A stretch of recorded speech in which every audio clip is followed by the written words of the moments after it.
Para comentários sobre o vídeo, depois quem quiser perguntar, o debate.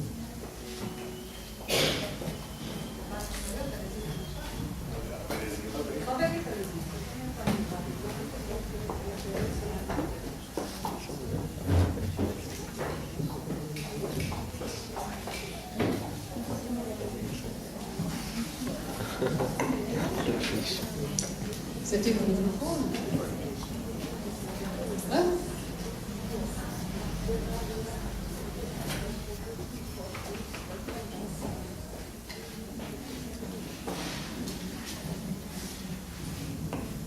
Eliane, você não quer ficar com isso? Não vou.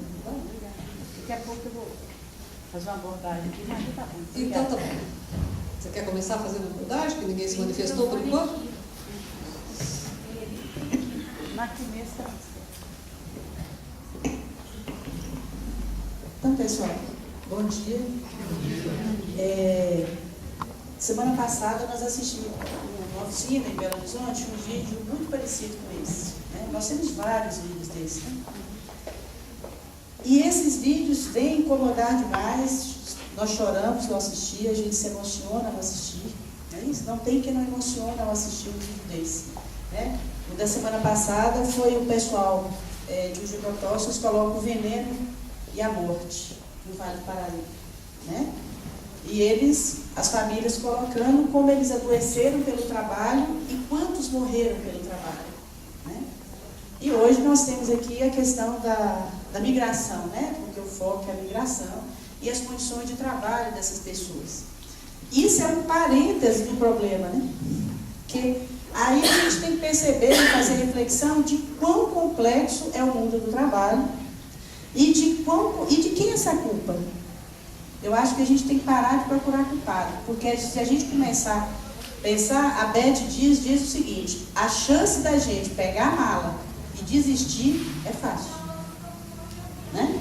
Porque o cenário é tão complexo e a gente se sente tão impotente para lidar com essas questões, que se não tiver clareza de algumas questões, a gente arruma a mala e vai embora. Né? E aí, quando a gente na diretoria de Santo Trabalhador, a nível de diretriz de Estado, a gente tem trabalhado muito de saber assim, e aí, o que fazer num cenário como esse? Né? Quem fazer o quê? Como mudar esse cenário? Essas pessoas de Minas que estavam falando, a gente teve pessoalmente para conhecê-los. Nós deslocamos e fomos no norte de Minas, foi uma pesquisa da UFMG, foi a Jandira, à época, era coordenadora, né, e ela estuda muito. Ela fez uma pesquisa de doutorado dela aqui, sobre câncer relacionado ao trabalho, a questão do agrotóxico, e foi feita uma pesquisa na UFMG sobre a migração do norte de Minas para Cana. Tá? Esse pessoal de Salinas que está aí, são Salinas e Salinas que estão, eles saem do norte de Minas, nós fomos pessoalmente ver, para entender, né? Porque a pesquisa diz o retrato, mas a gente tem que ver. Né? E para pensar na diretriz do Estado, você tem que pelo menos chegar lá para saber se isso é verdade, porque é até difícil de achar que isso é verdade, mas isso não é verdade. Né? E lá o Senado, eles foram para o corte de cana, mas as mulheres vão para o corte do café. Os homens saem para o corte de cana no São Paulo e no Triângulo. E as mulheres vão para a região cortar café no sul de Minas. E as crianças ficam ou com a filha mais velha significa 13 anos de idade, ok? Ou com a tia que com boa vontade toma conta, só que eles voltam para o norte de Minas, porque o corte de cana ele é sazonal e o do café também. E nós fomos lá porque os gestores de lá vieram até a Secretaria de Estado de Saúde falar assim, o que a gente faz com esses trabalhadores que voltam do corte de cana de São Paulo, que gera riqueza lá, e do café, mas quem tem a responsabilidade de cuidar deles quando eles voltam adoecidos é do município, que é deste tamanho. E não consegue fazer diagnóstico relacionado à doença, relacionada ao trabalho, porque não tem apoio diagnóstico. Então, essa história começou quando o gestor foi nos procurar, e nós fomos lá, a pedido do secretário. Tá? E foi muito bom que a gente chegou lá, eu lembro que nós fomos no domingo daqui, dormimos em Diamantina, não é isso? E na segunda-feira cedo nós fomos, nós queríamos ver como é que era o cenário. Tá? E quando nós chegamos no município desse tamanhozinho, na estrada que nós fomos, que só tem uma parada, você não vê nem boi porque não tem água para tomar, né? Principalmente para a gente, aí a gente, da estrada tinha 6 ônibus, ar-condicionado, bacana de turismo, e esses ônibus estão indo, né? Minas tem um rol de pontos turísticos fantásticos, mas não era lá naquela direção que era para o turista daquela região, tá? Nós chegamos às 9 horas da manhã nesse local e a praça estava cheia de jovem. Os rádios, gravadores, colchões, malas, violões, sanfonas, tá? E era 9 horas da manhã, tá? E aí nós tínhamos um cenário extremamente complexo. Tinha ali 3 salas próximo desse local e tinha os médicos chamados fazendo exame admissional dessas pessoas. Eles falaram que era exame admissional. Ele não demorava 2 minutos, ok? Mas eles faziam o exame admissional. E os ônibus saíram 1, 2, 3, 4 e saíram 6, tá? E a gente foi conversar com essas pessoas, né? Então é aquilo mesmo, eles têm que ir para lá. E nós temos um outro cenário complicado. A mecanização do corte de cana vai tirar o emprego deles, como ele fala ali. O que nós vamos fazer? Se a gente não cortar a cana, nós vamos morrer de fome, não é isso que ele fala? Mas a mecanização do corte de cana, até que eu saiba, é até 2015, né? Tem aí que não pode mais botar fogo em cana, né? Se não me engano, é até 2015, tá? Você sabe se é 16 ou é 15? Eu acho que é até 2015, tá? Que você não pode mais, é proibido botar fogo em cana e você vai ter que botar a colheita mecanizada, né? E aí está se tomando outras alternativas, por exemplo, está indo uma grande fábrica de sapato para o norte de Minas, não? Uma grande fábrica, não sei o que lá, porque senão morrer de fome mesmo, tá? Então, assim, diante de um cenário como esse, agora, esses trabalhadores do corte de cana, aí trazendo para a reflexão nossa da saúde, eles vão ter câncer de pele, tá claro, não tá? O risco que ele está exposto está claro, eles vão ter câncer de pele, eles vão envelhecer cedo, né? São pessoas extremamente envelhecidas, eles vão ter acidente com material, com animais peçonhentos, eles vão ter câncer de pele, né? Eles vão ter ler, claro, e eles vão adoecer de não sei quantas coisas. E eu estou trazendo essa reflexão porque o que é que nós estamos trabalhando? Para não desistir, que nós não podemos desistir, porque a saúde tem a sua responsabilidade nesse papel. A gente está trabalhando no sentido assim, de quem é a responsabilidade, de quem fazer o quê? Se nós não fazermos essa pergunta, a gente desiste. Tá? A responsabilidade do governo é qual? É toda. Isso é cenário de poder, de modelo econômico. Ok. Do Ministério do Trabalho. Recentemente nós pegamos trabalho escravo de cortador de soja. E sabe onde foi? Em Manhumirim. Em Unari, está pertinho. Trabalho escravo. Sabe por que pegou o trabalho escravo? Porque teve um caso de meningite num alojamento. A vigilância sanitária teve que ir lá para interditar o alojamento e esse trabalhador foi porque era trabalhador. E que interditou o alojamento e que voltou no dia seguinte, o trabalhador tinha sumido. E que achou, entrou no ônibus que a empresa colocou, era clandestino e ninguém achou. Como tinha pessoas com meningite ali, e aí é a responsabilidade do Estado, né? Acionou o Ministério da Saúde, todo mundo, e não achou o ônibus, que tinha que pegar contato. É isso? Nós tínhamos meningite. Claro. Posso fazer uma intervençãozinha que você está falando? Isso mostra, né, a dificuldade e a importância de se trabalhar de uma maneira conjunta as diferentes instâncias. Então, foi uma coisa que foi acionada pela área de saúde, chegou lá e descobriu um grave problema na área de trabalho. E a gente sabe as dificuldades que essas instâncias têm de fazer um trabalho conjunto, um trabalho com a universidade. Isso que você está falando é extremamente importante. Qual que é o nosso papel? Então, esse papel, que é complicado, ele também tem que ser dividido. Cada um tem o seu trabalho, né? Não dá para a gente fazer tudo. Então, eu sentia, por exemplo, que eu enquanto pesquisadora, os trabalhadores depois cobravam da gente, o sindicalista, e aí, qual que é a resposta, como é que vai? E vai te envolvendo em algumas questões que, não que você não queira fazer, mas você não consegue, porque você tem outras atribuições. Então, eu acho que é importante esses espaços, né, esses eventos, para mostrar a responsabilidade de cada um, né? Tem a responsabilidade de cada um enquanto profissional, que é sua atribuição fazer, e tem a responsabilidade de cada um enquanto cidadão, que é cobrar, né? Que é cobrar, porque nesse vídeo aí teve uma parte do meu depoimento que ele acabou não colocando, que eu coloquei assim, que de uma maneira a gente pode pensar em soluções a curto, médio e longo prazo. Né? A curto prazo tem várias coisas que podem ser feitas. Então, ali ele só menciona a questão do salário, que a mudança na forma de remuneração, porque você diminuiria a carga com aumento de salário, é lógico, não com diminuição de salário. Você pode pensar em atuação conjunta, né?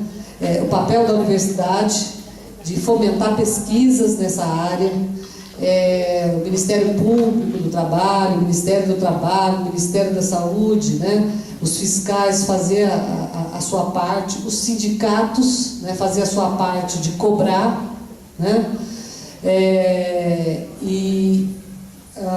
Quem mais? Os partidos políticos terem isso nas suas plataformas, né? Porque às vezes tem alguma coisa muito superficial só em época de eleição, né? Então, institucionalmente, tem coisas que dá para fazer de uma maneira, algumas coisas emergenciais e algumas coisas a médio prazo. Agora, a longo prazo, né?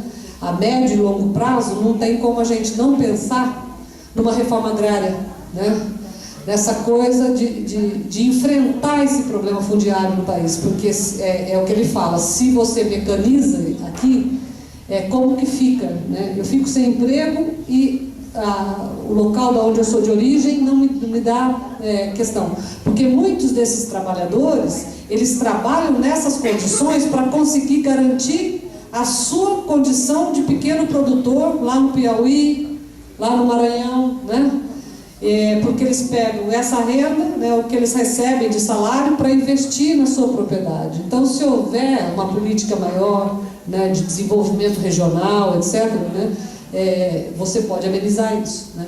Mas, se a gente for levando essa pergunta adiante, né, de quem é a culpa, o que tem que se fazer, a gente vai ver que nos moldes de como a sociedade está estruturada, né, dentro dos limites do capitalismo, você não tem muita saída, né?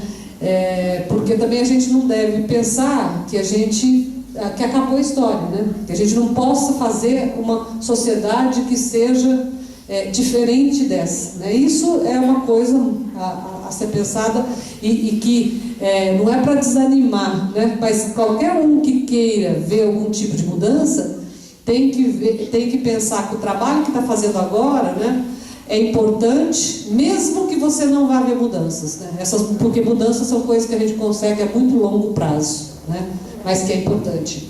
Então, dentro desse cenário, a Secretaria de Estado da Saúde, dentro desse contexto, né, enquanto governo de Minas, preocupado, envolvido e comprometido com o homem do campo, porque não tem que achar que o cara não tem que produzir, não, nós temos que comer. E o produtor rural não é nosso inimigo, não. A gente tem que buscar para saber que parceria fazer com ele, tá? Então, essa é a nossa discussão. Nós estamos aproximando da Secretaria de Agricultura, EMATE, PAMIG, pessoal da Agricultura Familiar, e juntos estamos traçando um objetivo comum. Porque não vamos colocar que o pessoal da agricultura é inimigo da saúde, não. Eu acho que o grande exercício é não desanimar, mas reconhecer que parceiro eu tenho. Cada parceiro identificar o seu papel, o governo como um todo, por exemplo, pelo menos o nosso está preocupado e comprometido com a área, pelo menos o que a gente pertence, que é o de Minas, que é o que a gente percebe, com todos os complicadores, mas a gente aproximou do setor e falou assim, nós não somos inimigos da agricultura, não adianta da saúde levantar a bandeira do não agrotóxico, que nós não damos perna para isso. O que é que nós estamos trazendo para a discussão? É reconhecer que o problema é complexo, que ele é grave, que tem muita gente que tem que resolver e nos perguntar o que é que nos compete enquanto área da saúde. O que é que compete a cada um, além de identificar, reconhecer culpados, vamos assim dizer, eu acho que a palavra culpado não cabe aqui, mas de que responsabilidade é essa? Além de procurar responsabilidades o que cada um pode fazer. E aí, por que a saúde tem que desencadear isso? Porque bate tudo na saúde. Tá? A consequência bate tudo na rede SUS. Não tem como não bater, porque esse usuário é SUS. Então, enquanto SUS, o que nós estamos trabalhando enquanto saúde para pensar o que é possível fazer? Primeiro, qual é o meu papel? Primeiro, e nós estamos trabalhando incessantemente para que, pelo menos, as redes de atenção, em qualquer ponto de rede de atenção, ele reconheça esse usuário que está ali como trabalhador, porque ele não está sendo reconhecido como trabalhador. Então, quando ele chega com a queixa de dor muscular, a pessoa vai encaminhar ele para o ortopedista e vai dar um remédio para ele aliviar a dor, mas em nenhum momento pergunta: você faz o quê? Você trabalha fazendo o quê? E relacionar que o problema dele é relacionado ao corte de cana. Estou focando aqui que é a questão do vídeo. Então, que a Secretaria de Saúde de Minas Gerais, através da diretoria e do Sereste Estadual, tem trabalhado e vai trabalhar incessantemente para sensibilizar, capacitar todo o ponto de rede de atenção de Minas para reconhecer o usuário como trabalhador e relacionar pelo menos que aquela queixa, aquela doença está relacionada ao trabalho. E tirar debaixo do tapete o problema. Porque se nós abrirmos os nossos bancos de dados de Barbacena, de Carandaí e de Alfredo Vasconcelos, ninguém adoece relacionado ao agrotóxico. E por que o gestor vai priorizar? Não é problema? Não é problema para o gestor, porque está debaixo do tapete. Então, nós precisamos primeiro da visibilidade ao problema.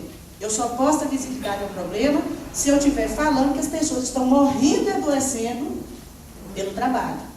Tá? E que os nossos profissionais estejam preparados para escutar o usuário enquanto trabalhador, tá? E poder orientar esse trabalhador. E a lógica da vigilância. O nosso foco é vigilância em saúde, um exemplo, população exposta a agrotóxicos. Né? Como fazer vigilância? Né? Como está reconhecendo que aquela intoxicação que está chegando lá, e o nosso banco mostrou que tem números com menos de 1 ano de idade. Nós temos um banco que mostra que tem várias pessoas intoxicadas no banco oficial, tá? De menor de 1 ano de idade até 4 anos de idade. E nós assustamos o nosso banco. Fomos no outro banco, que é o Cinetox, que é um banco apurado, tá? E ele mostrou o mesmo cenário. Então, isso é um cenário complexo, né? Porque a criança menor de 1 ano está intoxicada. E foi atendida. E quando levantou internação, pegou a CID-10 e separamos, as crianças estão internadas por isso também. Tá? Então, o cenário é complexo. Nós da saúde precisamos primeiro identificar o problema, pegar esses bancos de dados, buscar universidades, buscar parceiro, buscar associação, buscar o trabalhador, discutir com o trabalhador para discutir. Então, eu só queria dizer assim, que a gente aqui, pelo menos na secretaria, estamos tentando focar no problema, reconhecer que ele existe, mas trazer para a saúde a responsabilidade dela. Entendeu? E nortear, porque senão a gente desiste e vai embora. E a gente não pode desistir e a gente não pode ir embora porque a gente é responsável por esse cenário que está aí. Assim, a gente queria só fazer essa reflexão, porque senão a gente sai daqui muito desanimado. A gente não pode desanimar.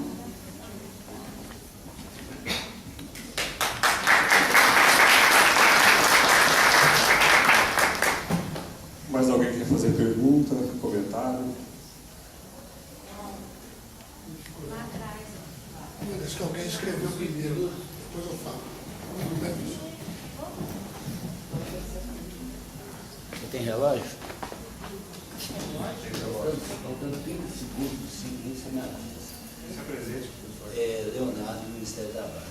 Primeiro, parabenizar o evento, especialmente ao Márcio, que é realmente é um criador, um dos responsáveis pelo Sereste estar em Barbacena. Márcio, durante muitas reuniões sucessivas, algumas delas eu pude participar, né, Márcio? Há 2 décadas ele vem, é carismático. Não é igual o Lula, não é tanto igual o Lula, não, né? Sem mensalão, né?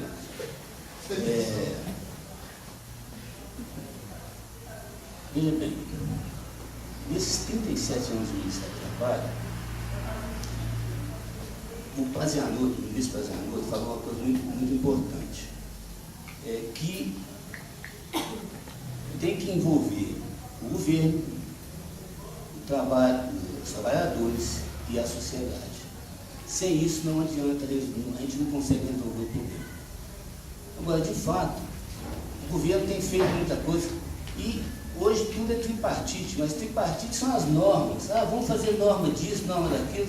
As normas são tripartites, reúnem os trabalhadores, representantes dos empregadores e do governo, e formam-se as normas. A Vera, nesse vídeo que nós vimos, falou, e a diretora falou também na questão da mecanização.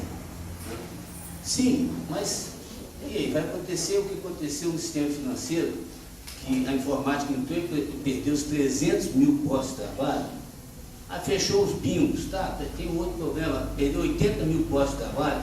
A São José, eu tive a oportunidade de fiscalizar São José há tempos atrás, tinha 1.700 trabalhadores, hoje tem um que vai apagar a luz e só está ali para poder representar a empresa nas questões trabalhistas.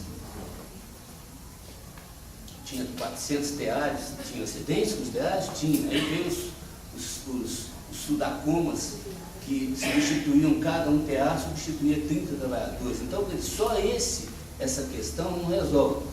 Eu estava folheando esse livro aqui, interessantíssimo.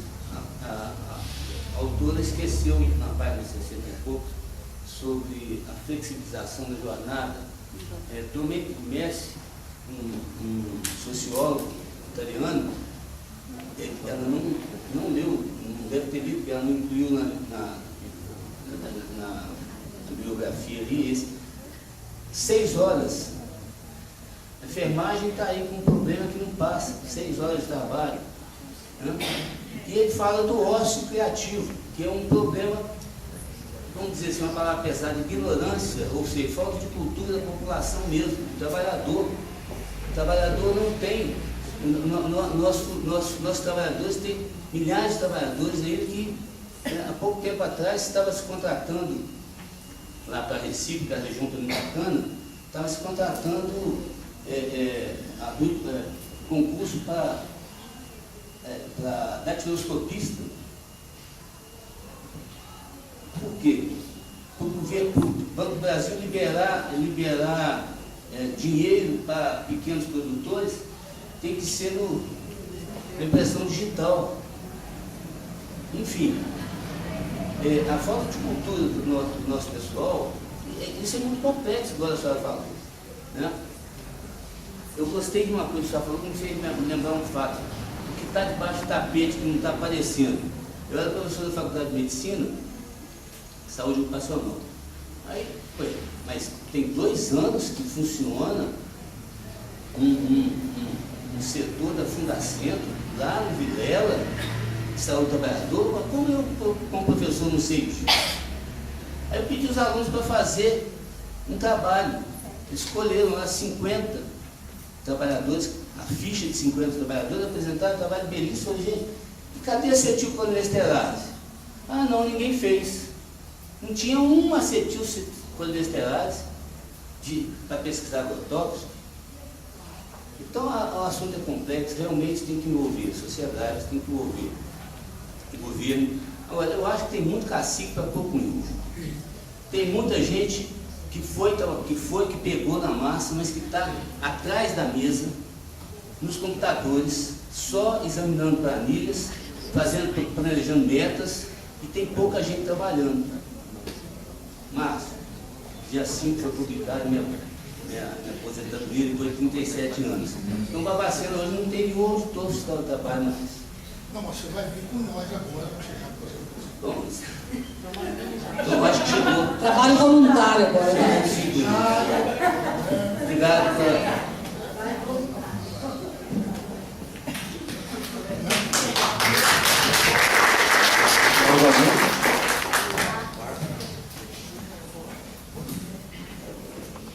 Pois é.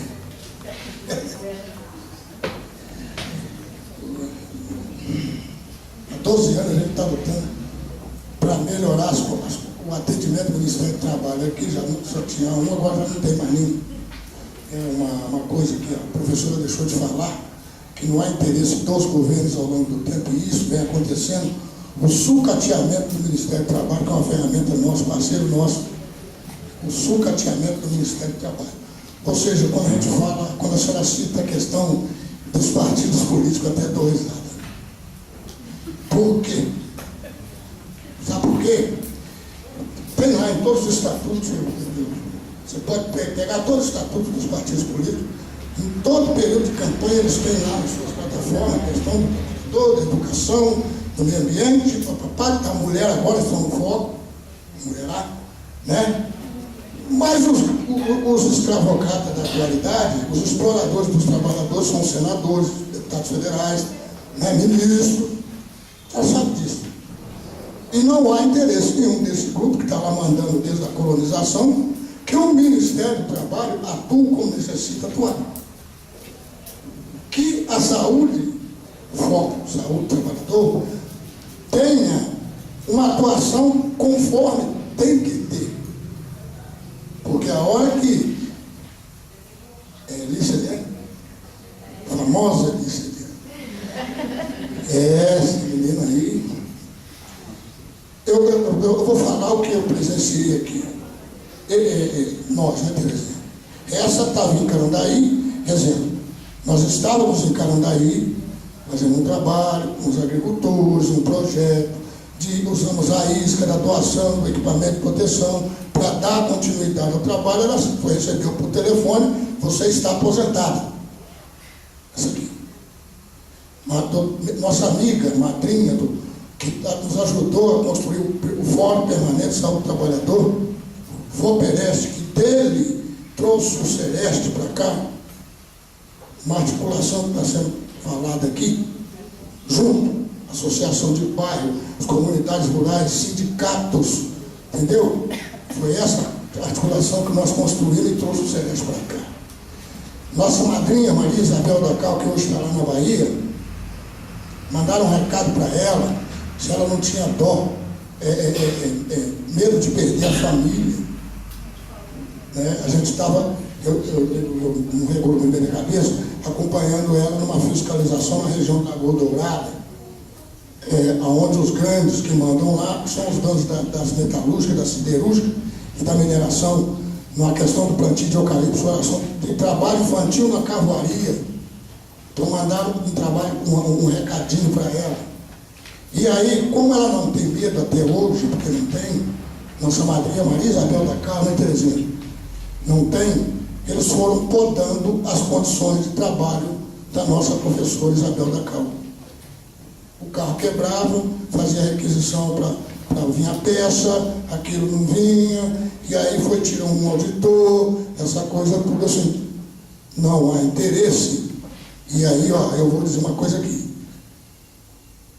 A academia pode nos ajudar muito, desde que saia de trás da mesa, como diz o doutor Leonardo, e vá para o campo, pode nos ajudar muito. E eu não estou falando só na zona rural, não, estava falando com a Terezinha, e eu ainda não vi essa pesquisa aqui na nossa região, com os trabalhadores do comércio. Faz uma pesquisa para ver quantos estão tomando diazepam aí, que vocês vão ver, tá? Faz uma pesquisa aí.